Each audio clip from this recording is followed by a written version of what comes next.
This is the PTI Consulting Podcast, hosted by Michelle Owen. Welcome along to the latest PTI podcast. Today, let's look at the differences between sporting attractions and entertainment attractions with Dan Hurst, the head of attractions from Up at the O2, Mike Bohndiek, the managing director at PTI, and Eric Solem, head of business applications and commercial at PTI. So, nice to see you, Dan.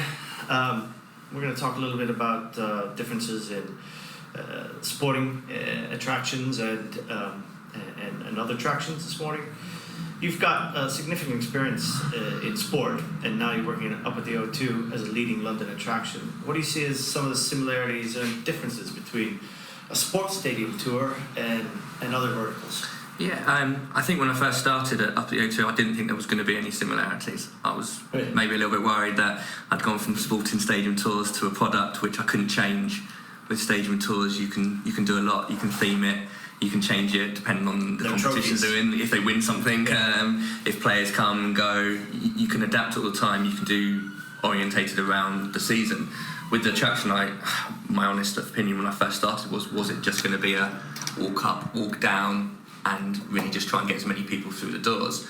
What I noticed was that actually stadium tours is an attraction. It is exactly the same as Up at the O2.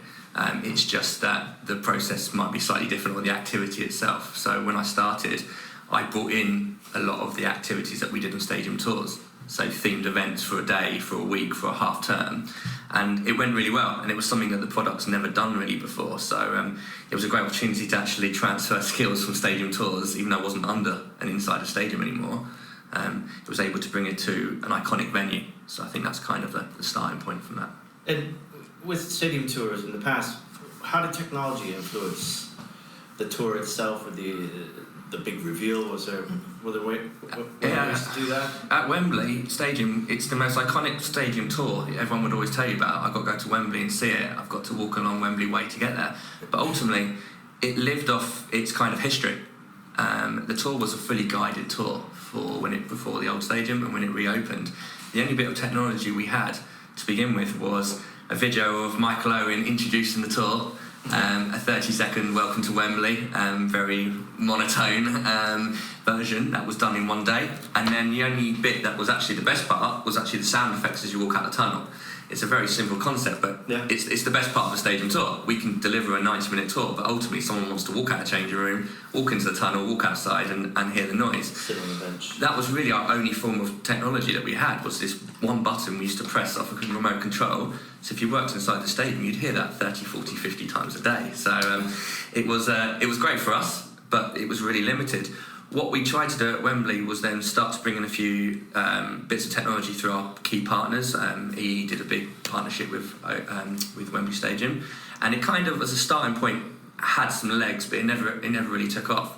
So when I moved to London Stadium, I was tasked with starting from a non-guided tour.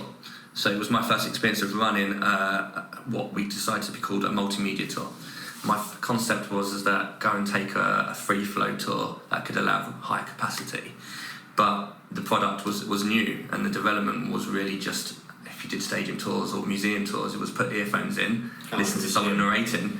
And my biggest worry was I was going to produce a product that was boring, right. And that wouldn't leave you away from wanting the guide. Ultimately, we liked the guide, so I did a lot of benchmarking.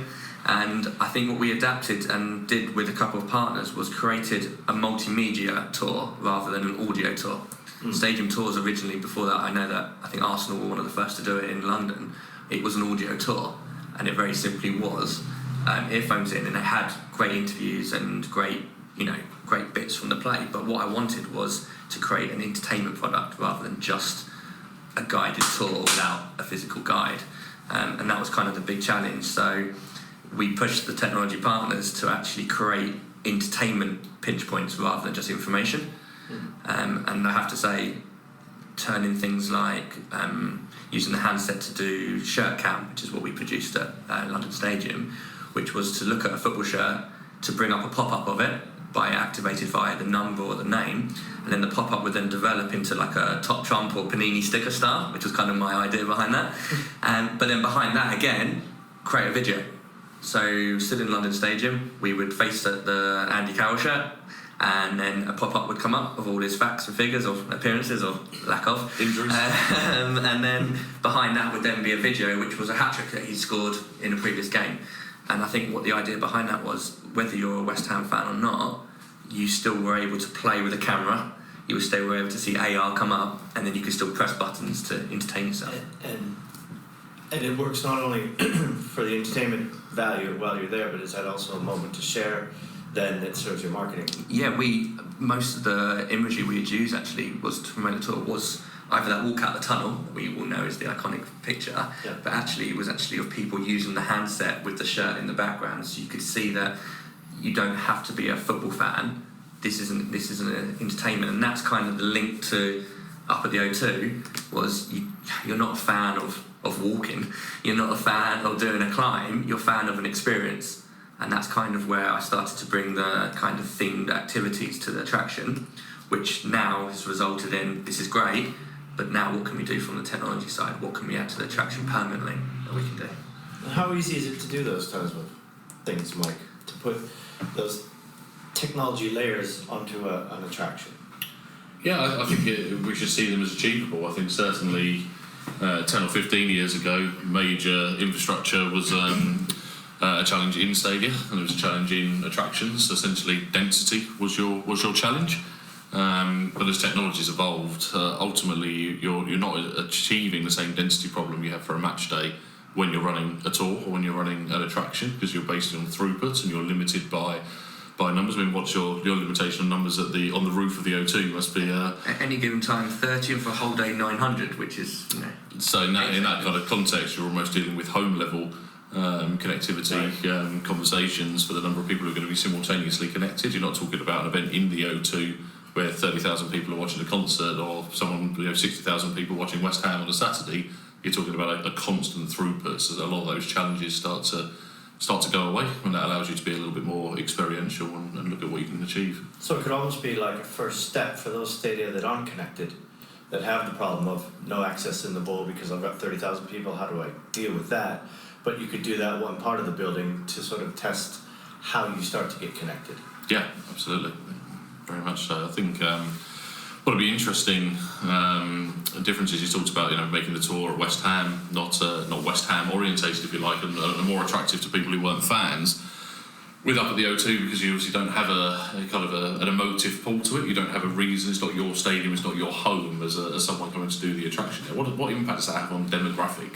And therefore, what link does that have to what types of technology you might put in, depending on what you see there? Yeah, we don't get the hardcore fans like the football club get. And it's actually working at an attraction, and you realise that you're actually very lucky when you're at a football stadium. You've got a database of season ticket holders as a bare minimum. You've got visitors coming over for the game. You've got away fans. You've got the one-time visitors that come in and want to do everything. They want to do a tour. They want to do a match day tour. They want to go and buy all the merchandise and buy all the food. With our attraction, you are looking mainly at one-time visitors. If you do a good job, they'll maybe come back with a partner, with a family, or with work, which is kind of our idea. We're very much a gifting experience. People come and do it, or they want to buy it for someone. Whereas we at a football club, you're either a fan or you're in the area type of thing. So we do struggle with having that guaranteed number. But our demographics for us, it seems to be people who are looking to do something a little bit different. We are still mainly London based, or at least M25 based, and that's because we are still quite a domestic market. My job over the last couple of years has been to open that up to the rest of the UK and then obviously overseas markets, because we know those numbers they're crazy.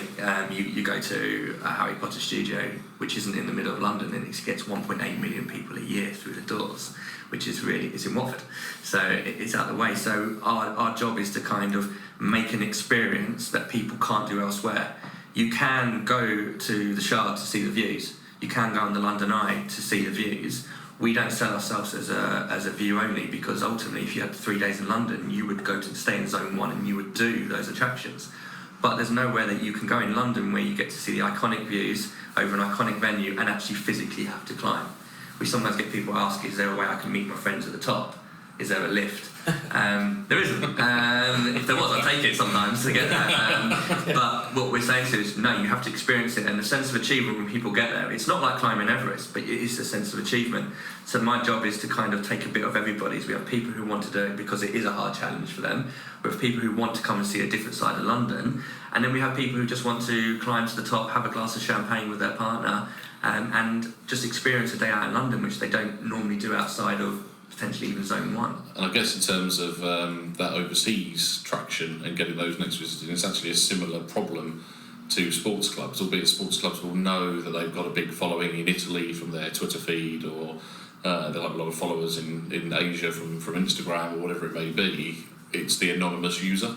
And in some ways, I guess that's always more frustrating, knowing that you've got potentially a couple of million people you could market to but can't really talk to from over there, and you're still trying to attract them in, either for sponsorships, deals, or simple match day tickets or things like that. How are you looking to address that anonymous market that exists beyond the M25? A lot of time out of the country, but it's some perks. Yeah, it's quite nice. But the product is my actual big thing. What you said with football clubs, it is difficult. You've got a couple million Italian people coming to London over this weekend and this month. If you work at West Ham but they're an Arsenal fan, they're not going to come on your tour. So you need to make the product something that they'd come just as a general tourist. For us, we do a lot of work with third-party sellers, a lot of going out there to explain to people about the different side of London, the different type of attraction that we are, so that we're not guaranteeing someone has to be an O2 fan to come to our attraction. They don't have to live in Greenwich to come to our attraction. It's about showing you the whole piece. You can come to London, you're only 15 minutes away from central London, you can come on a boat, you can come on the train. It's about making that proposition as a day out, and that's what stadium tours need to do as well. You can't just rely on their football fan noise. They're separating themselves from a massive market there. And, millions into billions come and visit this country. Tourism is, I think it's now the fifth biggest sector in the UK industry. That's the biggest amount of money coming in, and we are providing service to people who are paying to come to it. So we're very lucky. People normally are positive when they turn up. They want to experience something new, but the expectation levels are going up. There are 6,000 things to do in London now. We are on TripAdvisor, and we are number 25. We're really, really proud of that. But we know that over the next couple of years, there's going to be other places to go and do sightseeing. There's going to be other places to go and do adventure walks. So what can we do that puts us back out in front again? And that is really where, for us, the development is little activations. It is themed, but the long term is definitely the technology side of things, because it gives you a chance to reinvent your product. We're in our 8th year, so obviously that initial drop comes in when people say, oh, you're new, I'm going to go and visit it. For me now, if I come up with something that works, you're basically starting again from day one, which brings in that new emphasis and people revisiting again as well. Yeah, and sometimes, I was just thinking about my days with AS Roma. Millions of people go to Rome every year. The stadium is a little bit outside of the city, a bit like Europe Challenge. So we decided to take a ticketing booth to them, and we did these mobile ticketing booths because everyone goes to Piazza Spagna and sees the Spanish Steps. So we, on the Saturday before the game, we would put a mobile, Roma branded booth, and it actually worked out really well for us. We sold a few hundred more tickets than we would have game, each match. It's awareness, isn't it? And rather than advertising, actually physically going there, technology was used, but it was used in a simple mobile ticketing booth because there are challenges there about having printed tickets and having people's name on the tickets and registrations and such. But it's easy to do if you get creative. Yeah. When you talk about there 6,000 things to do in London, I guess that is one of the differences between sports and sports fans and the passion of sports, and then attractions. As you say, we would still have the challenge that an Arsenal fan might not necessarily go to a Spurs tour, but in terms of major London sporting venues, you're probably looking at 10, maybe 10 to 15, compared to 6,000 there. How do you tap that as a marketplace, and what role does that customer feedback piece? You mentioned TripAdvisor earlier on. How important is that? Yeah, it is big. You say when you're in stadium tours, you're normally up against your local rival. People will come to London. They might, if they're a football fan, they might have time to do one. If they're a fan, they'll choose the club. If they're not, then it was all about us at the London Stadium. Arsenal had a game, which meant they were closed for tours. So could we get the fans or the visiting fans to come to our stadium? With attractions, you're up against 6,000 things to do. So the reason we push TripAdvisor is because with the modern world as it is, if I'm going on holiday and you're going to a city for the first time, and you don't know what you're doing, you're going to go to Bruges this weekend. We'll send you off to Bruges, and you've never been, and you're looking for something to do for 2 days. From my experience, the majority of people will go on TripAdvisor and look at the top 10 things to do. Maybe the top 20, maybe the top 25. In London, it does expand because obviously the pure number of activities. So we know we need to be on that. The other reason we need to be high up on that list is with the algorithms that work with people that we work with at TripAdvisor, but also their selling point, which is, well, it was Viator, it's TripAdvisor Experiences. When you go and buy a top 10 attraction, the algorithm below it will show you other things to do.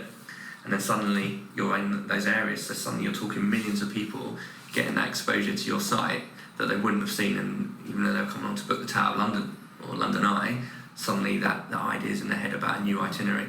So that's where we push TripAdvisor, we push the feedback. We do incentives sometimes, whether that's the staff to make sure that they're continuing to push that, or we do it with customers where we can work with the venue, and that's where we can utilise the iconic venue to have tickets to a show. So maybe every quarter, anyone who puts in a review during that time will do it. We also respond to all of our reviews, and I think that's quite nice, because when people are looking at what to do, they look at the 5 stars and they look at the 1 stars. I'm very happy to say we don't have any 1 stars really on there, and if they do, we tell them how they were wrong, in that sense as well. But we enjoy that interaction because we learn from it. And when people have given us feedback or complaints or positive, I use that as could we implement that full time? And I think that technology part of reviews is so high because people just will stick to the norm or stick to the normal channels of what am I going to do this weekend. So once you get them there, how do you see, you said 8 years now? This is the 8th year. Yeah. How do you see technology playing a part in refreshing, doing something new, creating a new experience moving forward? Yeah, I think we have to modernise ourselves and say people's expectations have gone up. So they might do an outdoor activity, but they still expect for there to be photo opportunities, a chance for them to use their mobile for their Instagram moment. But what they've seen is that actually from moving into 21st century, we're getting further and further in everything we can do on our phone, on apps. They expect that from attractions. It was kind of kick-started for me when places like the Shard brought in the VR experience on the roof. Then I went to see the Burj Khalifa, and they've got, again, VR experiences, but they've also got walkways, the cracking floors that you might have seen in China, where they didn't tell people for the first time, and people are nearly jumping off. It's experiential, and I don't want to, in my head, a glass walkway over the O2, which then cracks as people are climbing on it. It's gimmicky, but it would still kind of work. What I want technology to do is to provide kind of something that other London attractions don't provide. So therefore, when they are looking at competition or choice, it's not about having 2 options that are identical and then always going to probably option number 1. For us, it's about enhancing that product, and marketing and communications will then have that new message to send out. Yeah. That's what the activations were, and these are short-term wins. When we do activations, we do Christmas choirs on the roof in December with mulled wine and hot chocolate, live music on the roof, comedy on the roof, yoga on tomorrow morning, things like that. Was it not EastEnders at one point on the roof? And then EastEnders, and then film companies want to come to you. Film companies will do that, and then suddenly it's on TV. Yeah. But that only works for short term. Whereas I think if you enhance it from a product point of view, you can get that longevity behind it, and you can get that relaunch, and suddenly that first 4 or 5 years that were really high numbers, you can revisit that despite not changing much to your attraction. Interesting. Yeah, it's a challenge, I suppose. And you have the weather to deal with too. That's my biggest challenge now. I've gone from working in football stadiums where I'm on Twitter feeds, seeing all the team news, players doing well, not doing well, to having 4 weather apps on my phone. Because we are slightly weather dependent, although we are open all year round. Do they all tell you the same thing or different things? I look for the one that I want to tell me the answer. So I've got my favourite, which shows me one that it's always sunny in Greenwich. The wonderful Simpsons quote of statistics can help improve anything. 80% of all people know this. Yeah. But we are people perceive us as weather dependent. We especially are when pre-book bookings are low, and then there's no uplift for the weekend because there'll be a weather warning, which is understandable. But what we also get is people who want to do it in different conditions because they see it as an outdoor activity. So they want to wear the climb suit, they want to put the hood up, they want to feel like the breeze is coming through them, and they're still seeing outside in London. We still get the people who only want to do it in the summer on a nice afternoon's day, but we provide we provide a service that accounts for both. But that's kind of my challenge to companies like yourselves as well, to come up with ideas that work in the weather.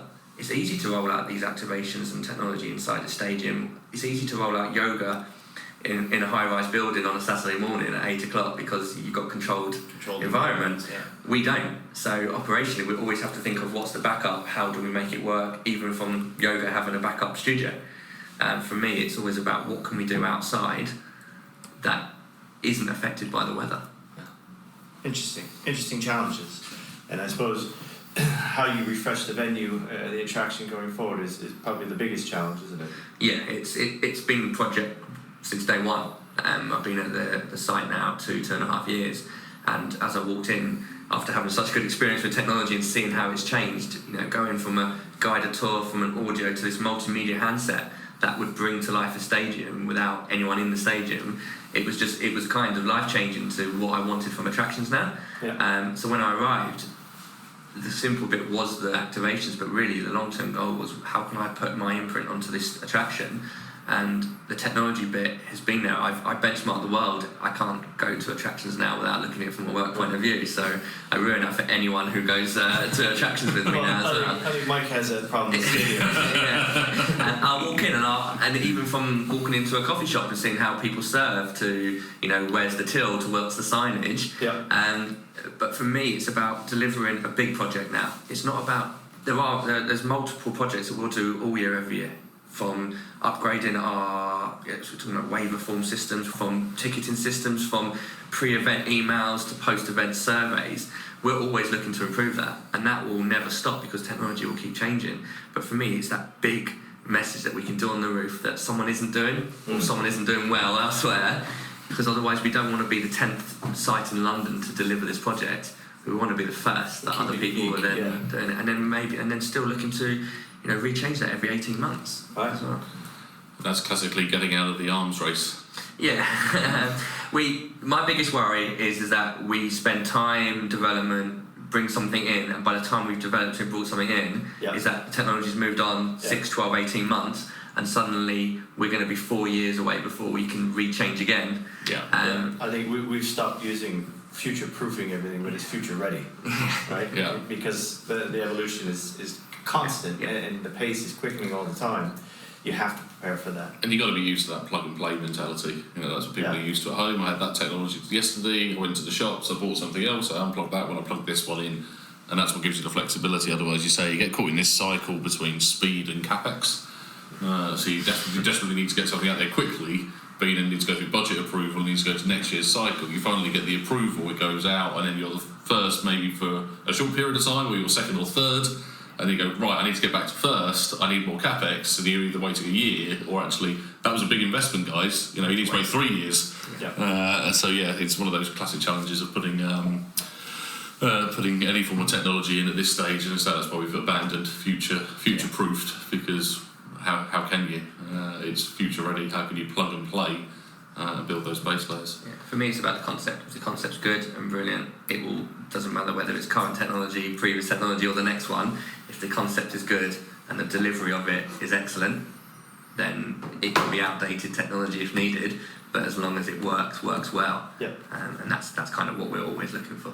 So it sounds like stay tuned for up at the O2 and what's coming next. We'll have to go and have another climb over the roof. Always welcome. Great. Well, thanks Dan. Thanks, Mike. Thanks for having me. Thanks. Thanks for listening to the PTI Consulting podcast. Find out more about us at pticonsulting.co.uk.